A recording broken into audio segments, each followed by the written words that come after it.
Nagsimula ang sakit ko noong January 2009. Isang gabi, biglang sumakit ang aking tiyan. Napakasakit. Hindi ako makagalaw, hindi ako lakad, hindi ako makakain, hindi ako makainom. So hirap talaga ako, napakasakit, parang kinurot yung bituka ko. So kinabukasan, nag-decide ako na magpa-check up agad sa doktor.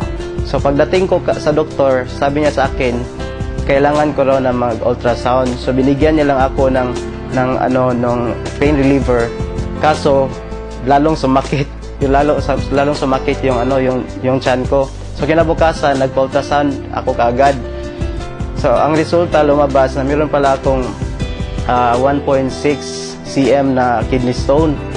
Pagkatapos noon, binigay ko ang resulta sa doktor. Binalik ko ang resulta. So, sabi ng doktor, kailangan ko daw na magpa-opera. Kaso walang laser dito sa Tagbilaran. So kailangan pumunta sa Cebu.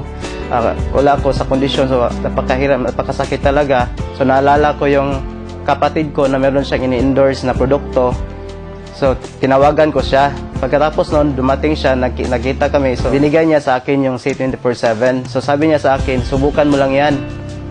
Dahil makakatulong yan sa'yo. So sabi niya sa akin, inumin ko raw 6 capsules per day. Ininom ko lang yun. Kinabukasan, naramdaman ko na medyo guminhawa yung pakiramdam ko.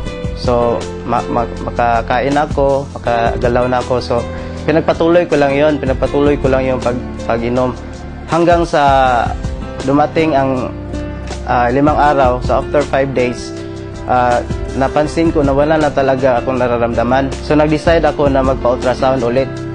So pagkalabas ng resulta, nagulat na lang ako, na-shock na lang ako na nawala na pala yung kidney stone. So sabi sa akin ng doktor, anong ginawa mo?